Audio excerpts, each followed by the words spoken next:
नमस्कार, स्वागत है आपका राज्यसभा टीवी की खास पेशकश खास मुलाकात में। मैं हूं कृति मिश्रा और आज मेरे मेहमान हैं जनजातीय कार्य मंत्री अर्जुन मुंडा जी। मुंडा जी, नमस्ते और स्वागत है आपका राज्यसभा टीवी पर। वर्चुअल प्लेटफॉर्म पर हम आज जुड़े हैं सोशल डिस्टेंसिंग के जमाने में। चलिए, धन्यवाद। नमस्कार सबको, आपके माध्यम से सभी राज्यसभा टीवी के दर्शकों को। सर, सबसे पहले बात करते हैं जो 20 लाख करोड़ का पैकेज सरकार ने अनाउंस किया है, जो कोविड-19 उसकी वजह से जो डिस्ट्रप्शंस हुए हैं उसको कम करने के लिए। अगर स्पेसिफिकली आपके मंत्रालय से या ट्राइबल से जुड़ी बात की जाए तो कैंपा फंड्स में 6000 करोड़ का एलोकेशन हुआ है एम्प्लॉयमेंट जनरेट करने के लिए। किस तरह से इम्प्लीमेंट किया जाएगा आगे?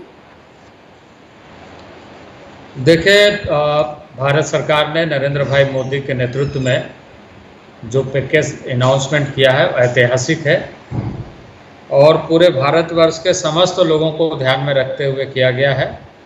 सभी वर्गों के उत्थान के साथ साथ औद्योगिक विकास और रोजगार के नए अवसर कैसे ऐसे विषम परिस्थिति में ढूंढा जाए, और इसलिए मुझे इस बात की प्रसन्नता है कि उस दिशा में आगे बढ़ते हुए जनजातीय समुदाय के लिए एक व्यापक दृष्टिकोण लेकर भारत सरकार काम कर रही है और जिसकी जिम्मेदारी ट्राइबल अफेयर्स मिनिस्ट्री की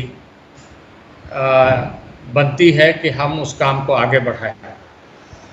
और जैसे आपने कहा, जिक्र किया कि जो कैंपा फंड है, CAMPA fund forest and environment department के माध्यम से डिसबर्स होता है, पर ट्राइबल फोकस प्रोग्राम्स बने, इसके लिए राज्यों के साथ मिल करके कैसे और बेहतर किया जा सकता है जिससे ये सुनिश्चित हो कि उन वर्गों को ज़्यादा से ज़्यादा लाभ देने के दृष्टि से हम सफल हो रहे हैं।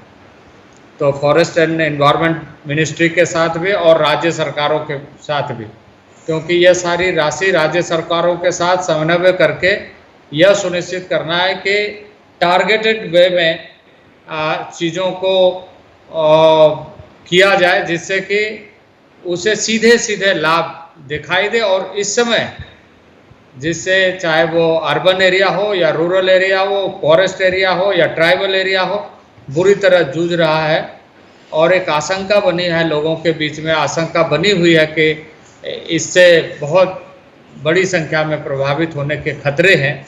तो उससे हम बचते हुए हम निकल पाए।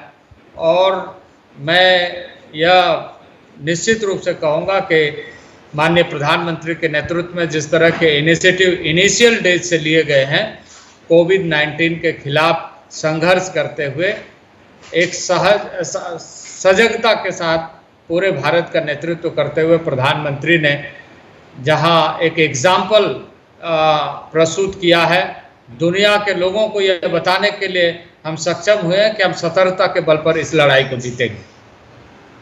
जी बिल्कुल, आपने एक इम्पैक्ट की बात कही। मुंडा जी, क्या कोई असेसमेंट होगा कि कितना इम्पैक्ट पड़ा है कोविड-19 का जो ट्राइबल पॉपुलेशन है उस पर? देखिए, हम बहुत जल्दी एक नया डेटाबेस प्रोग्राम लॉन्च करने वाले हैं जिसके माध्यम से राज्यों के साथ मिलकर के काम करेंगे। अभी ऊपरी तौर पर जो डेटा है उसके अनुसार ट्राइबल एरिया में प्रभावित हुए हैं माइग्रेंट लेबर जब लौट करके आ रहे हैं, लेकिन अभी यह क्रम जारी है और उसको हम बहुत नज़दीकी निगरानी में रख करके काम कर रहे हैं। लेकिन अब हम मंडे तक ये कोशिश करेंगे कि एक पोर्टल हो जाए और जो डेटाबेस बन रहा है डिस्ट्रिक्ट्स में, डेटाबेस बन रहा है राज्यों में, कि अब लोगों को ये पता चल रहा है कि माइग्रेंट लेबर कितना किस राज्य से किस राज्य में और किस किस कार्य के लिए गए हैं, तो उसमें ट्राइबल्स कितने हैं उसका डेटा हम बनाएंगे और मैं वो पोर्टल जल्दी समर्पित कर रहा हूँ, यानी लॉन्च कर रहा हूँ। और मैं समझता हूँ कि उसका लाभ दोनों पक्ष को, केंद्र सरकार को मैनेजमेंट के दृष्टि से, ट्राइबल अफेयर्स को मैनेजमेंट के दृष्टि से और राज्यों को और राज्य की जनता को लाभ मिलने के दृष्टि से हम पिन पॉइंट्स प्रोग्राम टारगेट कर सकते हैं।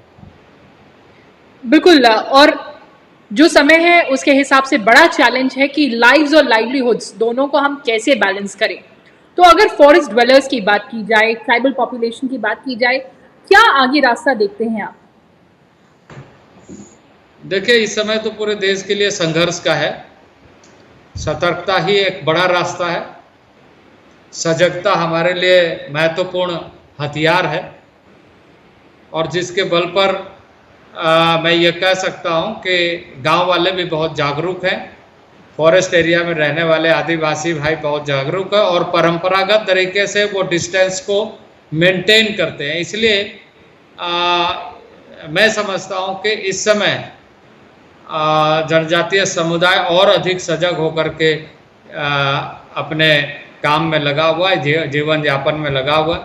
अब तो जैसे ये हार्वेस्टिंग का टाइम चल रहा है, माइनर फॉरेस्ट प्रोड्यूस का बहुत सारे प्रोडक्ट हैं, उसके लिए मैंने समय पे जो MSP है वो तय कर दिया, मिनिमम सपोर्ट प्राइस, न्यूनतम मूल्य निर्धारित करके सभी राज्यों को, मुख्यमंत्रियों को पत्र लिख करके हमने कहा कि आप एक इनिशिएटिव लेकर के अपने एरिया के ट्राइबल एरिया में जो फॉरेस्ट जो वाइल्ड हार्वेस्टिंग होती है वो आप ध्यान में रख करके अच्छे ढंग से किसानों को जोड़िए, मजदूरों को जोड़िए, आदिवासियों को जोड़िए, और अधिक से अधिक सपोर्ट प्राइस दे करके उन्हें सुरक्षित संरक्षित करने का प्रयत्न करें, ताकि मिडिल मैन सस्ते दाम पर उससे ना खरीदे। मिनिमम गारंटी हमारे सरकार की तरफ से जो तय की जा रही है, उससे ऊपर यदि मिलता है तो बाहर के मार्केट में वो बेच सकता है, लेकिन उससे कम में वो ना बेचे, ये सुनिश्चित करना चाहिए। और मुझे यह कहते हुए खुशी हो रही है कि अधिकांश राज्यों ने हमारे पत्र को भी, और जो हमने लोगों के साथ संवाद किया, उसका बहुत अच्छा परिणाम भी आ रहा है और लोग पहल कर रहे हैं। जी बिल्कुल, तो इसका कितना असर देखते हैं, क्योंकि ये एक बड़ा फैसला था कि जो माइनर प्रोड्यूस है, जो फॉरेस्ट प्रोड्यूस है, उसको MSP के तहत लाना, कितना फ़ायदा आप देखते हैं जो ट्राइबल पॉपुलेशन है उसके लिए? देखिए, मैं मानता हूं कि इससे निश्चित रूप से फ़ायदा अधिक होगा, अच्छा होगा, क्योंकि जब यह प्रारंभ किया गया था उस समय 10 आइटम माइनर फॉरेस्ट प्रोड्यूस के रूप में था, लेकिन इस बार हमने 2 नॉर्थ ईस्ट के लिए और भी चीज़ों को जोड़ा है, और बाकी क्षेत्रों के लिए 50 से अधिक माइनर फॉरेस्ट प्रोड्यूस को चिन्हित करके उसका दर निर्धारित किया है। और उसके तहत मैं मानता हूं कि बहुत अधिक संख्या में ऐसे सभी चीज़ों को मिनिमम सपोर्ट प्राइस मिलेगा, जिसके लिए बाजार उन्हें उपलब्ध नहीं हो पाती थी और उन्हें कठिनाई होती थी। तो यदि उससे कीमत अधिक मिलता है तो वो बाजार में बेचेंगे, नहीं मिलती है तो सरकार खरीदेगी, और सरकार, सभी राज्य सरकारों को अलॉटमेंट पहले से दे दी गई है। और मैंने ये कहा है कि यदि इसके अलावे भी अलॉटमेंट की ज़रूरत है तो हमारा मंत्रालय आपके साथ संवाद करके जो आवश्यकता होगी उसके अनुसार उपलब्ध कराएगी। बिल्कुल, लगातार स्कीम्स बन रही हैं केंद्र के स्तर पर इन स्कीम्स का जो इम्प्लीमेंटेशन है वो लार्जली इस तरह से है कि कैसे जो राज्य सरकारें हैं वो इसको इफेक्टिवली इम्प्लीमेंट करती हैं। किस तरह से आप कोऑर्डिनेशन कर रहे हैं, खासकर उन राज्यों में जहां ट्राइबल पॉपुलेशन काफ़ी ज़्यादा है? देखिए, मेरी वहाँ के राज्य सरकार के मुख्यमंत्रियों के साथ में भी, और वहाँ के जो इस विभाग को देखने वाले मंत्री हैं, इस विभाग को देखने वाले पदाधिकारी हैं, सबके साथ सीधा संवाद हमारे मंत्रालय से भी, और मैं स्वयं बैठ करके उसको कर रहा हूँ। यह जो VC के माध्यम से, वेबिनार के माध्यम से लगातार हम संपर्क बनाए हुए हैं, और हमने एक नोडल एजेंसी बनाया हुआ है ट्राइफेड को। ट्राइफेड प्रतिदिन कितना परचेज हो रहा है, ट्राइफेड कितना राज्यों के माध्यम से कितना क्रय हो रहा है, उसका मूल्यांकन कर रहा है, और जहाँ भी कमी होती है तो उसका हम वीकली रिपोर्ट देखते हैं कि किस राज्य में किस तरीके से काम हो रहा है। फिर उसके आधार पर हम वो तब संबंधित राज्यों से बात करते हैं। एक बड़ी पहल जो आपके मंत्रालय की तरफ से आई वो थी फेसबुक के साथ कोलैबोरेट करके जो इनिशिएटिव है डिजिटली स्किल करने का 5000 ट्राइबल जो यंग पॉपुलेशन है। क्या रोड मैप होगा, किस तरह से वो स्किल होंगे और उसके बाद उसका क्या फ़ायदा होगा, हम समझना चाहेंगे मुंडा जी। देखिए, ये एक बड़ा यूनिक प्रोग्राम है और वर्ल्ड में पहली बार इंडिया में ये हुआ है फेसबुक के साथ में। और फेसबुक के साथ जो ये लॉन्ग टर्म प्रोग्राम हम लोगों ने डिज़ाइन किया है, इसके तहत एक यूथ के मन में क्या है और वो क्या करना चाहता है उसको जानना, और उसको समझ करके उन्हें गाइड करना, इनिशिएट करना और कोऑर्डिनेट करना, यानी उसकी ट्रेनिंग भी, स्किलिंग भी, और उसको आगे कोऑर्डिनेट करते हुए अगर एंटरप्रेन्योर बनना चाहता है तो उसके आधार पर बाजार, प्रोडक्शन, क्वालिटी और क्या उसके यहाँ उपलब्ध है, उन सारी चीज़ों का ध्यान में रख करके उसे कैसे जोड़ा जाए। तो यदि मान लीजिए कोई चाहता है कि नहीं हम नौकरी के लिए, तो नौकरी के क्या अपॉर्चुनिटी हो सकते हैं, कहाँ हो सकते हैं, कैसे हो सकते हैं, कैसे तैयारी करेंगे, कहाँ तैयारी करेंगे, तो डिजिटल प्लेटफॉर्म के माध्यम से, क्योंकि अब धीरे धीरे बदल रहा है और कोविड ने तो और अधिक बदल दिया है। हालांकि ये डिज़ाइन हमारा कोविड से पहले का है, लेकिन कोविड के बाद तो ये बहुत आवश्यक हो गया है कि इस प्लेटफॉर्म पे काम करते हुए हम लोगों को कैसे इनकरेज करें। तो इसके अच्छे रिस्पांस भी आ रहे हैं और फेसबुक के माध्यम से मैं समझता हूं कि अभी तो 5000 मैंने इनिशियल नंबर कि इतने यूथ को जोड़ेंगे, लेकिन इसको हमने बियॉन्ड लिमिट्स किया है। जितने अधिक लोग आ सकते हैं हम उसको इनकरेज करेंगे और उसके साथ मिल करके काम करेंगे, उसका एक्सपोजर हो, वो वर्ल्ड वाइड चीज़ों को समझे और वर्ल्ड वाइड विजिट भी करे और उसका अच्छा वर्चुअल भी हो और फिजिकल भी, वो जगह पर पहुंच करके चीज़ों को समझने का प्रयत्न करे। ऐसा एनवायरनमेंट इस प्लेटफॉर्म के माध्यम से दिया जा सकेगा। तो किस तरह से जो ट्राइबल यूथ हैं वो जुड़ सकेंगे आपकी इस मुहिम से? नहीं, ये तो अभी हमने पोर्टल लॉन्च कर दिया है। पोर्टल के माध्यम से सभी CHC, देश भर में जो CHC है, जो कॉमन सर्विस सेंटर है, यानी पंचायत स्तर तक है, वहाँ से वो लॉगिन करके ऑनलाइन रजिस्ट्रेशन कर सकते हैं, फ्री ऑफ कॉस्ट रजिस्ट्रेशन कर सकते हैं। क्योंकि जो रजिस्ट्रेशन कॉस्ट का पैसा है, जो CHC सर्विस प्रोवाइडर है, उसका भी राशि फेसबुक के माध्यम से उनको उपलब्ध कराया जाएगा। तो उसमें कहीं उन्हें एक पैसा लगना नहीं है, पर उनका एटीट्यूड, एप्टीट्यूड और उसके अंदर एक आत्मविश्वास, इच्छा, ज़्यादा से ज़्यादा काम करने की इच्छा शक्ति बने रहे, तो निश्चित रूप से उन्हें जितना भी उर्वरा करने की आवश्यकता है वो हम उपलब्ध कराएंगे।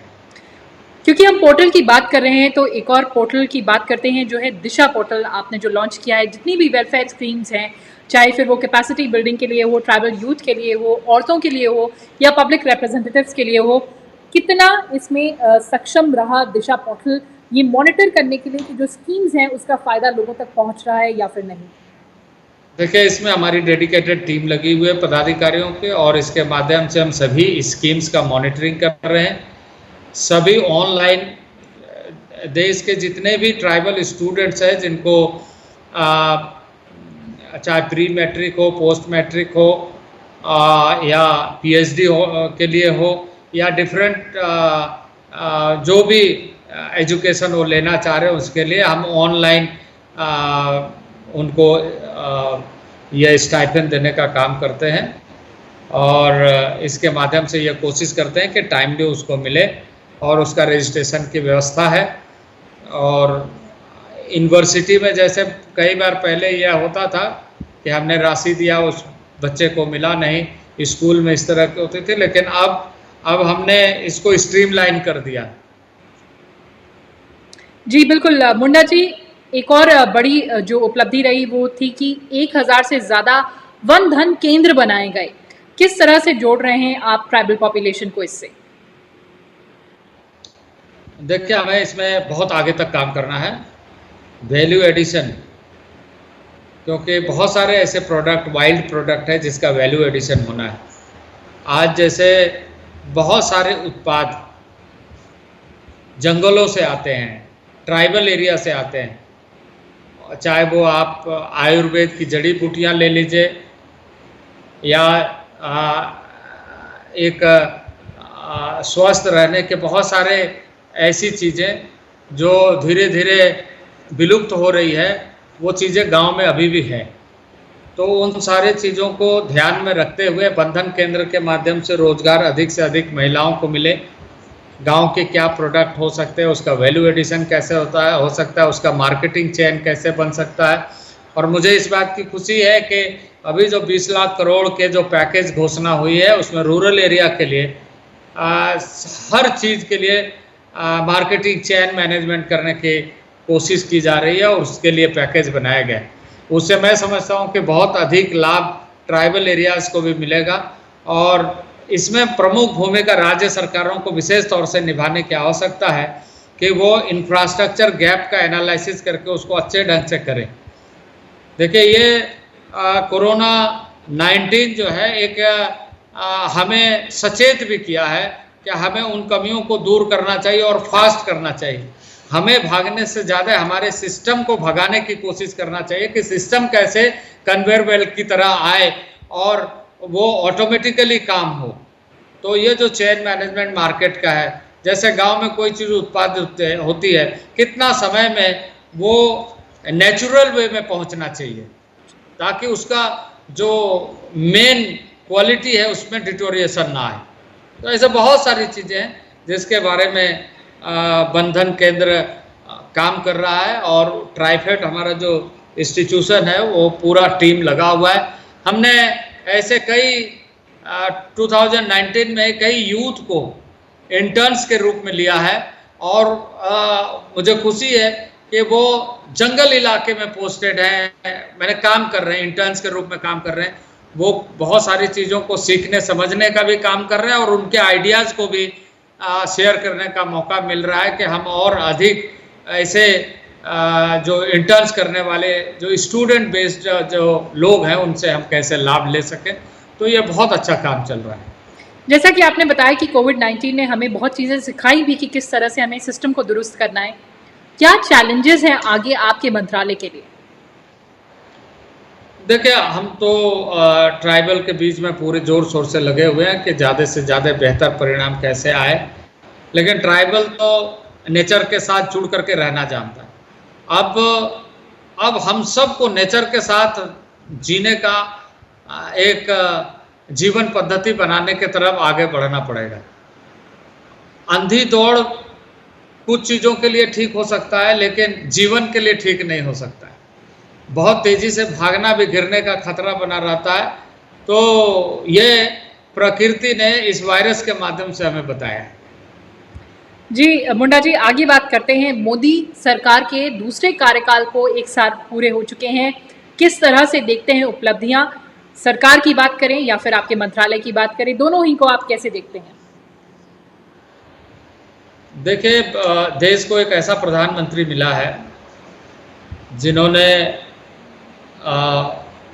समर्पित भाव से लगातार, मैं ये कहूँगा कि बिना विश्राम किए हुए जो चरैवेती एक टारगेट के साथ बढ़ने का जो क्रम है वो इस देश को मिला है। और मैं समझता हूँ कि यदि आप इस हमारी सरकार के दूसरे कालखंड के पहले वर्ष के उपलब्धियों को देखें तो बहुत ही उपलब्धि भरा। आप समझ लीजिए एक बड़ा उपलब्धि तो यह है कि हम डिजास्टर मैनेजमेंट कर रहे हैं और पूरे देश एक साथ खड़ा है कि हम इस लड़ाई को जीतेंगे। ये जो देश का नेतृत्व है, एक कमिटमेंट है और जनता का कमिटमेंट उसके साथ है, ये सबसे बड़ी उपलब्धि निश्चित रूप से कहा जाएगा। इसके अलावे ऐसे कार्य जिसके माध्यम से कहा जाए कि समस्याओं से निजात पाने का रास्ता ढूंढने का काम नरेंद्र भाई मोदी के नेतृत्व में हुआ है। चाहे वो कश्मीर का मामला हो, चाहे नागरिक संशोधन कानून हो, चाहे 3 तलाक कानून हो, चाहे आतंकवाद पर लगाम के लिए कानून हो या राम मंदिर का वादा हो, इस तरह के जहां कमिटमेंट के साथ काम करने का काम हुआ है, अनगिनत काम हुए हैं। आप देखिए इकोनॉमी के दृष्टि से बैंकों का विलय करके बैंकों को भी और ग्राहकों को भी कैसे सुविधा दिया जाए इसकी चिंता की गई है। चीफ ऑफ डिफेंस स्टाफ की नियुक्ति करके जो कई वर्षों से रुका हुआ था या पेंडिंग था या कोई हिम्मत नहीं जुटाता था, नरेंद्र भाई मोदी के नेतृत्व में ये चीज़ें उपलब्धि के तौर पे हमारे सामने हैं। आर्थिक सुधारों की श्रृंखला लगातार चल रही है, पहले से भी चल रही है और इस कोरोना मैनेजमेंट के माध्यम से 20 लाख करोड़ का पैकेज देकर के भी एक नया उदाहरण इस एक वर्ष के कालखंड में नरेंद्र भाई मोदी के नेतृत्व में इस सरकार ने उपलब्धि हासिल की है। इसके साथ साथ यदि हम और को ले, यदि हम कहें कि सवर्णों के लिए भी, जो गरीब सवर्ण है उसके लिए भी आरक्षण की व्यवस्था करके उन्हें अच्छा मौका मिले, ये इंश्योर करने की कोशिश की गई है।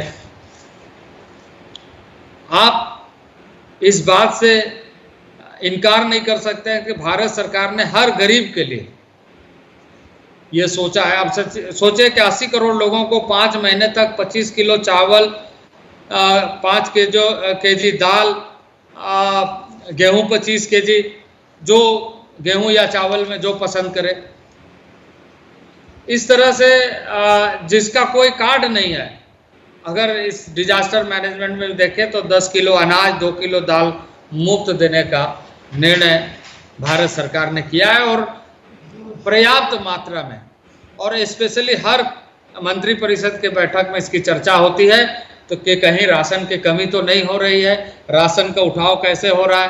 हर राज्य में, हर केंद्र में सरप्लस है। तो ये जो उपलब्धि है ये डिजास्टर मैनेजमेंट का भी और गरीबों के प्रति संवेदनशील को प्रकट करता है। आप देखिए 8 करोड़ घरों में 3 गैस सिलेंडर उपलब्ध कराए जा रहे हैं।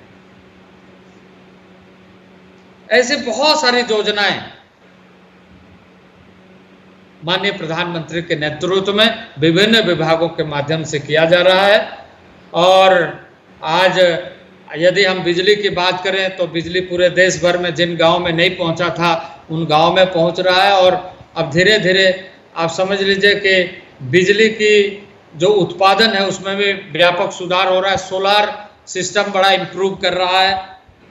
तो इस तरीके से उपलब्धियों वाला कालखंड देश में नरेंद्र भाई मोदी के नेतृत्व में आगे बढ़ रहा है। जी मुंडा जी, आप हमसे जुड़े स्काइप के माध्यम से, वर्चुअल हमने ये कॉन्वर्सेशन की, आपने कई महत्वपूर्ण जानकारी हमसे साझा की। धन्यवाद हमसे जुड़ने के लिए और राज्यसभा टीवी से बात करने के लिए। चलिए, बहुत धन्यवाद, नमस्कार।